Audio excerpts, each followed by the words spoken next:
नमस्कार दोस्तों, मैं डॉक्टर आयुष पांडे और माई उपचार पे मैं आपका बहुत बहुत स्वागत करता हूं। आज मैं आपको सेक्सुअल टाइमिंग के कम होने के कारण और इसके इलाज के बारे में बताऊंगा। जहां तक बात करें नॉर्मल सेक्सुअल टाइमिंग के बारे में, तो एवरेज टाइमिंग 5 से 5.5 मिनट का होता है और इसकी रेंज 2 से 10 मिनट तक हो सकती है। कई पुरुष इसी भ्रम में रहते हैं कि उनकी सेक्सुअल टाइम कम हो गई है, जबकि जहां तक आंकड़ों की बात करें तो पूरे पॉपुलेशन में 2 से 3% लोगों को ही प्रीमैच्योर इजैकुलेशन या सेक्सुअल टाइमिंग में दिक्कतें पाई जाती हैं। सेक्सुअल टाइमिंग आपकी कितनी कम है और कब आपको डॉक्टर के पास जाना है, ये जानना बहुत ज़रूरी है। अगर आपकी टाइमिंग लेस देन 1 मिनट यानी 1 मिनट से भी कम है और ये 6 महीने तक लगातार है, तो डॉक्टर के पास जाना अनिवार्य हो जाता है और तभी ये लो सेक्सुअल टाइमिंग में काउंट होता है। सेक्सुअल टाइमिंग कम होने के 2 प्रमुख कैटेगरी हैं, जिनमें पहला साइकोलॉजिकल और दूसरा फिजिकल। साइकोलॉजिकल कारण में सबसे इंपॉर्टेंट स्ट्रेस यानी तनाव, डिप्रेशन, एंग्जाइटी यानी घबराहट, लंबे समय से आप मदिरापान यानी अल्कोहल ले रहे हैं, निकोटिन यानी तंबाकू, स्मोकिंग, सिगरेट, बीड़ी, गुटखा, तंबाकू, पान मसाला, ये इंपॉर्टेंट कारण है लो सेक्सुअल टाइमिंग के। जहां तक फिजिकल कारणों की बात करें, लंबे समय से uncontrolled diabetes, hypertension, thyroid, prostate का बढ़ना, यूरिनरी ट्रैक्ट इन्फेक्शन भी लो सेक्सुअल टाइमिंग का कारण होते हैं। अगर आपके पेनाइल ऑर्गन की सेंसिटिविटी ही ज़्यादा है, यानी एकदम से ये एक्साइट होके और एकदम से ही आपको इजैकुलेशन करा दे, तो ये भी एक कारण है लो सेक्सुअल टाइमिंग का। अभी आपने सेक्सुअल टाइमिंग के कारणों के बारे में जाना, अब मैं आपको इसके इलाज के बारे में बताऊंगा। लेकिन इससे पहले आपने अगर हमारे माई उपचार के चैनल को सब्सक्राइब नहीं किया है, तो सबसे पहले इसे सब्सक्राइब करें, लाइक करें और बेल आइकन दबाएं, ताकि जो भी वीडियोस हम डालें आप तक तुरंत पहुंच पाए। जहां तक बात करें सेक्सुअल टाइमिंग को बढ़ाने के लिए, तो मार्केट में कुछ अप्रूव्ड दवाएं हैं, जिसमें प्रमुख दवा SSRIs यानी सेलेक्टिव सेरोटोनिन रीअपटेक इनहिबिटर्स, जिसमें फ्लुओक्सेटिन, डेपोक्सिटिन, सर्टैलिन है। वहीं PDE5 इनहिबिटर्स यानी फॉस्फोडाइस्ट्रेज इनहिबिटर्स, जिसमें सिल्डेनाफिल, टाल्डेनाफिल इंपॉर्टेंट दवाएं हैं सेक्सुअल टाइमिंग को बढ़ाने के लिए।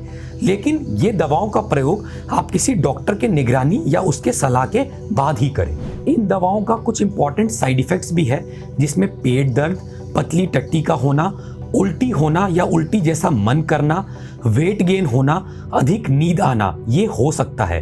तो इन दवाओं को आप एक डॉक्टर के सलाह के बाद ही लें। सेक्सुअल टाइमिंग बढ़ाने के लिए कुछ इंपॉर्टेंट टेक्निक्स हैं, जिसमें आपका डॉक्टर सबसे पहला स्टार्ट एंड स्टॉप टेक्निक के बारे में बताएगा, जिसमें यानी आप जब सेक्सुअल इंटरकोर्स कर रहे हो और जब आपके मन में ये फीलिंग आए कि आपको इजैकुलेशन होने वाला है, तब आप अपना पेनाइल ऑर्गन बाहर निकालें और 20 से 30 सेकंड के लिए अपने इंटरकोर्स को पॉज करें और उसके बाद इस दौरान आप थोड़ा सा सेक्सुअल थॉट से अवे जाएं।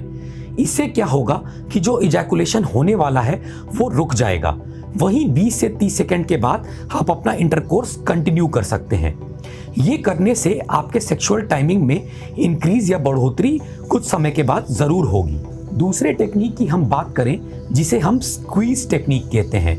इसमें मेल और फीमेल पार्टनर इंटरकोर्स के दौरान जब मेल पार्टनर को ये लगेगा कि इजैकुलेशन उसे होने वाला है, तो फीमेल पार्टनर को वो कहेगा और फीमेल पार्टनर उसके पेनाइल ऑर्गन को एक फिंगर और अंगूठे से उसे प्रेस करेगी।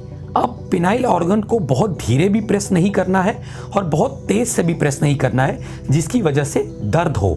इसकी वजह से क्या होगा, स्क्वीज करने से आपका इजैकुलेशन रुक जाएगा और आपके सेक्सुअल टाइमिंग में बढ़ोतरी होगी।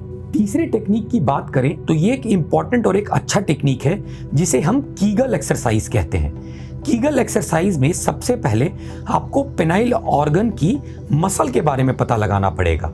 इसे पता लगाने के लिए जब आप पेशाब करें, तो जब भी पेशाब आप करना शुरू कर दें, तो खुद से बिना किसी हाथों के जोर के पेशाब को रोकने की कोशिश करें। अब इससे क्या होगा कि जो आपकी मसल्स हैं, मांसपेशियां पेनाइल ऑर्गन में, वो प्रोमिनेंट हो जाएंगी यानी दिखने लगेंगी। उन्हीं मसल्स को आपको आइडेंटिफाई करना है और उन्हीं मसल्स को आपको दबाना है, पेशाब करते समय नहीं, अलग से, क्योंकि मसल्स तो आपकी आइडेंटिफाई हो गई। अब इन मसल्स को 3 सेकंड के लिए दबाना है, फिर छोड़ना है, फिर दबाना है। तो ऐसे इंटरवल गैप ले लेके ये आपको करते रहना है कम से कम 15 से 20 सेकंड के लिए, और दिन में ये 3 से 4 बार आप करें, जिससे क्या होगा, ये जो मसल्स है मांसपेशियों में ताकत आएगी और आपके सेक्सुअल टाइमिंग्स में बढ़ोतरी होगी। कुछ नेचुरल मेथड्स जिसमें क्लाइमेक्स कंट्रोल कॉन्डम्स आप यूज कर सकते हैं। ये एक स्पेशल प्रकार के कॉन्डम्स होते हैं जिसमें जेली आती है। जेली क्या करती है कि आपके पेनाइल ऑर्गन के ऊपर के चमड़े को सुन्न कर देती है या नंब कर देती है, जिसकी वजह से सेक्सुअल इंटरकोर्स बढ़ जाता है। उसी तरह से टॉपिकल कुछ स्प्रेज आते हैं जिसमें लिग्नोकेन या प्रिलोकेन होता है। ये भी ऊपर के चमड़े को नंब कर देता है, जिससे सेक्सुअल टाइमिंग्स बढ़ जाते हैं। कुछ और टेक्निक्स जैसे कपल सेशंस, जिसमें आप डॉक्टर से मेल और फीमेल पार्टनर दोनों मिलके काउंसलिंग सेशंस ले सकते हैं। ये सेशंस लगभग 6 से 8 या 10 बार भी हो सकते हैं, और इस सेशंस के बाद भी कपल्स को सेक्सुअल टाइमिंग्स में बढ़ोतरी देखने को मिलेगी। और कुछ टेक्निक्स जैसे जब भी आपके मेल पार्टनर को इजैकुलेशन होने वाला हो तो एक लंबी गहरी सांस ले ले, जिससे इजैकुलेशन होने में आप रुक जाएगा और सेक्सुअल टाइमिंग में बढ़ोतरी देखने को मिलेगी। कुछ और नेचुरल मेथड्स जिसमें पार्टनर ऑन टॉप पोजीशन, यानी आपका फीमेल पार्टनर सेक्सुअल इंटरकोर्स के दौरान आपके ऊपर हो, और फिर आप मास्टरबेशन यानी हस्त मैथुन भी सेक्सुअल इंटरकोर्स से 2 घंटे पहले कर सकते हैं, जिसकी वजह से आपकी सेक्सुअल टाइमिंग बढ़ जाएगी या इसमें बढ़ोतरी देखने को मिलेगी। आशा करता हूं सेक्सुअल टाइमिंग पे दी गई जानकारी आपको पसंद आई होगी। यदि आपके इस संदर्भ में कोई और सवाल भी हैं तो नीचे कमेंट सेक्शन में पूछें और डॉक्टर की सलाह लें।